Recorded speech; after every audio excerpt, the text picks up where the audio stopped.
Howdy folks, so we're here with Richard Elliott, and I think you can call him Mr. One Loft Man of the Day. Well, in the last few years really, Maurice O. So we're going to talk about his birds, what he's been doing and the results he's been getting, and as importantly, what he thinks a one loft pigeon's like, what kind of bird a one loft bird consists of, and how he's created the most consistent one loft record around, certainly in Europe. So, how are you both? Good. Fine, thank you. So, let's start at the beginning. How did you get into one loft racing? My first introduction, I think, was to a one loft race in Ireland. It was the Wicklow Hills one loft race, and pigeons were racing from Skibbereen, I think, someplace down that direction, back up to Wicklow. Uh-huh. And I entered birds and I went there for the final, and it was like when you get into pigeons, once I got a taste of one loft racing. And when was this? I think it was in 2009 or 10. Right, so you've had 10 years at it then. Mm-hmm. And what were the results of that? Like, kind of what hooked you? You know, what made you think this is what I want to be doing?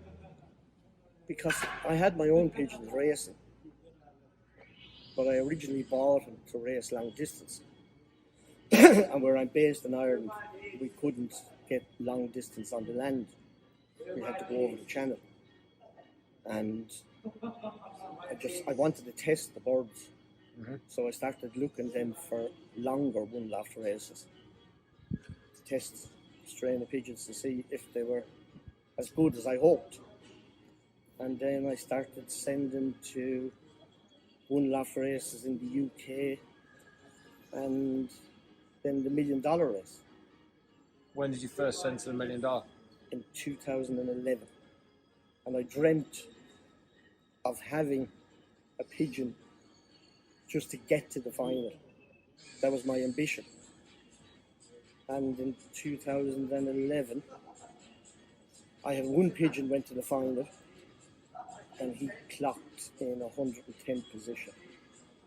So that was your dream record, man. I was ecstatic. So the following year, I sent 5 the same way of bred, and the 5 of them scored in the hot spots. One of them actually won the Cascade Challenge with 4,800 pigeons, so he was first open. And he went on also to clock in the final. The 5 siblings clocked in the final. All in the final. Let's take it back a minute. What are the base strains and where did you get your birds from originally? Obviously you've added in over time, but look, where did it all start? The original base birds were from a fancier in Belgium called Just Juicen. And I had heard of him because he won an international in 2006 from Pepinga, just under 15,000 pigeons. And so I went to him in 2007, and I was lucky enough just to get there in time to obtain some young ones off of him, because 3 years later he won his next international from Marseille, flying 600 miles. And after that, I wouldn't have been able to afford his pigeons, so I was lucky to get him. So the timing was right there then. Mm-hmm. So what? So they were the base. Have you added more in throughout? Every year, I'd say I'd add in maybe 2 or 3. Anywhere specific, or are they kind of birds that you've bought that have done well in one loft races? No, I've bought them at auctions, and because at an auction you get the chance to handle the pigeon, and if I like the way it handles, then I look at the pedigree. I don't look at the pedigree beforehand. It doesn't interest me. Pedigrees can't fly. Have you always added birds in, or was there like a time when you started properly adding birds in from the original base birds that you had? Not really. When I realised I had a hen and a cock that I would call a gold mine for one season, from April to September, I kept everything off the 21 youngsters, and I just put them aside into the stock loft. And then every year I added more, and I added children off of the children, and I kept some aside in the stock loft. So everything. And then when I added in other birds that I bought,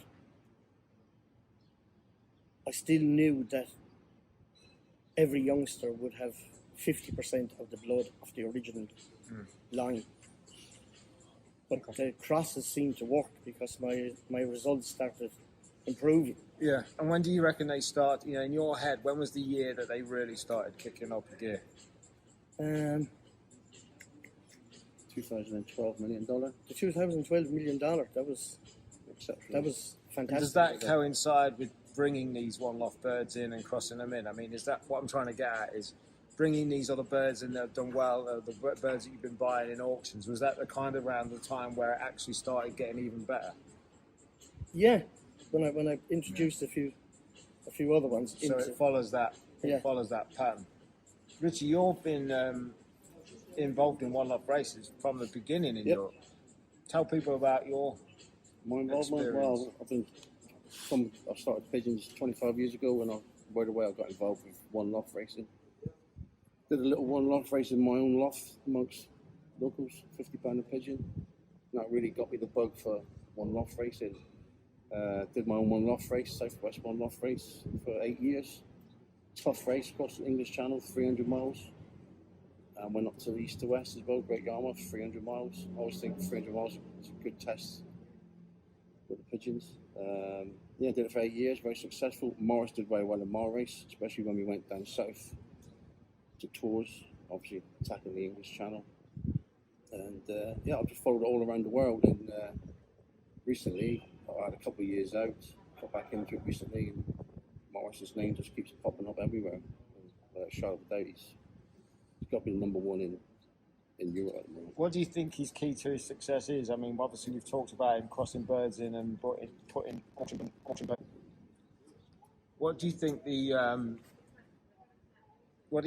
other than what we've talked about, is the key to his consistency and improving consistency? He's testing his pigeons in the tough one-off races. When I say tough, you've got distance, you've got heat, you've got channels. These are tough races for young birds to get through, let alone get his results he's got as well. He's always going into these races and having birds home, but you're there to win some prizes, because they're becoming more and more expensive, these races, so it's hard-earned cash that people are putting down. And what Maurice has done, he's just attacked the hard races. He's not shied away from anything. And it's just made him stronger. And the key is you're competing against people's best birds. So that consistency we keep talking about is testament to how good these are. We talk about consistency and people that win races, and if you look at the history of the birds that have won races, they've always obviously been consistent birds. I mean, some of the races that have been won or come in the top 10, you can just see their positions are coming down, and that's what you've got.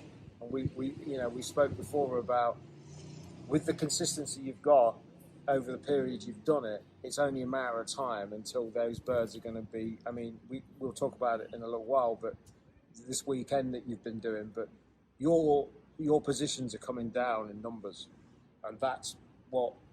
But Maurice's consistency is in the final of these races. He pops up on the hot spots as well. I'm not saying that, but in the final, it's so consistent. The harder it gets, his birds are going to be there. He'll tell you that. Yeah. For young birds under 6 hours, you're not too hopeful, are you? No. The longer the race goes on, the happier I get. Because you start. I mean. That the base birds were long distance birds, and the hard birds. People talk about being a one loft type bird. Yeah.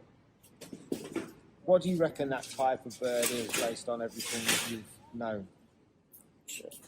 I don't think there's any particular type. No, it's one loft pigeons breeding one loft pigeons That's what I strongly believe in. Tough pigeons breeding tough pigeons. They have to be tough pigeons to start with. But have you seen different types, you know, body types and wing types, or do you see a common theme with these birds? I think one-loft birds, I don't like big pigeons to start with. No, so they are, I mean, all of the Medium. birds Small, in the top yeah. 10 we've seen in the last year or so, they've been smaller. Yeah. Yeah. And I like to send as many hens as possible rather than cocks. The hens normally do better for me. That's interesting, isn't it? But I think young cocks at 9 months or Well, it's however tough. old they're It's tough too racing. much on their mind. It's tough racing. And to get them back into condition, you know, you've got a big cock, he's harder to get back than it is a smaller hen. And predominantly hens do come through in one loft racing, especially the distance races. Yeah, I mean, there seems to be a lot of hens in that top 10 of the races that have happened this weekend, which is, it adds it up. So looking forward to the future, what are the plans for the future? Well, let's start the future this weekend onwards. Let's talk about the results you've had this weekend. Tell us what you've done in the 2 races of this weekend. On Friday in the Great Derby, there was, I think it was 10 or 12 pigeons came together, was it? On the 10. drop. 10. 10, and my one clocked in 7th position. And I think I had most of my entries that came back in the final. The part about that 7th bird is you're talking seconds there between Seconds, first yeah. and, I mean, 10 drop, you're talking no matter of seconds between first and 7th. So, When you get 10 dropped together, it's just a matter of look whose Yeah. pigeon clocks first. exactly. But in my eyes, 10 of them are winners. Yeah, they're all as good as each other. They all came together, didn't Yeah. they? It's just a case of who went in first. What about yesterday's race? Yesterday in the Great golden job. race, same thing. 10 came together, and my one clocked in 9th position. But then I also clocked in, I think I got 7 in the prizes, 7 or 8 in the prizes. And last year out here in the golden race, I got 12 in the prizes. They're the same pigeons, same way bred. There's a gentleman from Scotland that bought one of my pigeons that won 2 gold medals in Gary Tomlinson's Who Dares Wins race. And I think it was last year he sent 3 youngsters off that cock, mated to, I think it's a Ron Williamson hen, not 100% sure. And he sent 3 young birds to 3 different one-loft races, and he got prizes with the 3 in 3 individual races. And he sent me a message last night to say that he bred 2 off of my cock with the same hen and entered him in this race, and he won. He was in the prizes with both of them. So that's a pretty good weekend. Yeah.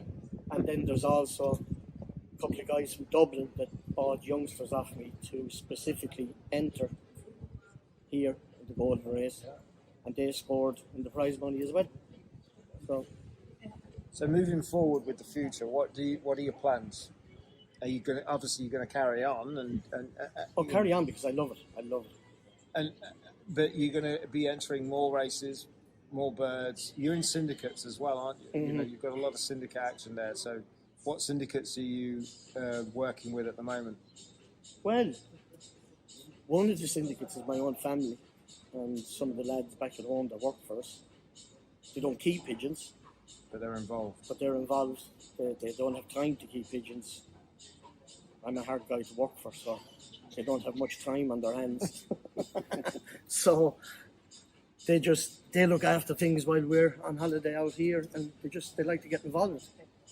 And you talk about other people getting involved. That's what I love, and I've talked about it previously about one-off races, in that it brings other people in. You've just said that your family are involved. Now, previously, if you'd have been racing birds in your back garden, there was little interest. They wouldn't even look out the window. And Maurice let me in on a syndicate yesterday. He had 12 pigeons to activate. I wanted him to activate them, and scooped 7,500. 5 or 6 of them were in the prizes, Yeah, were they? 5 of them, yeah, so thank you very much. So I just gave away a third of my winnings. Well, that's what friends do, eh? Yeah. Friends do, yeah. We're friends, But and we keep going. It gets new people interested, and that's what, you know, like yesterday, we had an 11-year-old girl watching the race. She's going to start keeping next year. And the fact that your family are involved and you've got people that you work with involved that have never kept a pigeon in their life, that's where I think One Love Racing is coming into its own. And we've talked about this before, but, you know, it's just going to keep getting bigger and bigger. And then you've got the elements, if you've got pigeon flyers obviously being involved and growing in interest there, but you've got that mainstream element and the ability for people to be able to enter birds into these races that don't have to keep a pigeon, don't have to breed a pigeon. That's where I think the future really lies. What do you reckon, Richie? We should do school syndicates out to the schools in the local area and just bring kids up to the lofts. And they never had a clue about pigeons, but when they left, they were very, very interested in it. I don't know if any person's been to school with racing pigeons and explain what we do and how we do it, but the kids are very, very interested, and I think we need to do more with youngsters. And how One Love Races is set up? It's a social thing. You meet like so many people from around the world. You know, the two races this weekend. Yeah. You've got a lot of different nationalities there, Yeah. and you've got all this, you know, that same interest, that common interest. You're in a great location. A lot of these One Love races are in great locations, and you've got hundreds, well, thousands of people in the case of these races, all joining together. And I see it's just going to keep getting bigger and bigger. And relating back to what you're doing, you know, you've got that base now of birds where people know you've got the base, and I just see you're going to be putting into more races. We know there's more One Love races coming up. You're obviously interested in the hard testing races, which suit your birds. But ultimately, I think there's an argument with them races that they're the class birds. You know, if you've got a relatively easy test, you don't really enter into too many. You don't really enter in any easy races. So these hard One Love races, and by definition of them, they're all treated the same, and you've got them coming in. And I think the new phrase for you is consistent. We've talked about that already, but I think that consistency is just going to keep improving, getting better, a bit better, because you're going to be entering more birds into more races, and you know they're proven. Am I right in saying you've won a prize every race you've entered in the last couple of years? Every race, every win after race I've entered. You see, not many people can say that. You've won a prize in every race you've entered. Yeah. No, I don't think there's anybody else that can say that, is there? I don't know if anybody. Maybe there is, but I certainly don't know of them. And that tells it all, really, doesn't it? I just hope it continues. So how can people get in touch with you? What's the best way of them getting in touch with you if they want to get in touch with you about getting some of your birds to enter into these races? Is it Facebook? Facebook or by email. Okay. Well, what we'll do is on this video, we'll put Maurice's details out there and his links to his Facebook and his email address and what have you. And Maurice was one of the first people I spoke to about One Love Racing and the birds he'd got. And I actually put a message out on Facebook asking who are the One Love Race men to go to. And this was 6 months ago now. And your name came up about 5 times. And that was the most popular answer. So, you know, we'll put all the details out. Thank you for the interview, folks. I hope you've enjoyed it, and thank you for your time, guys.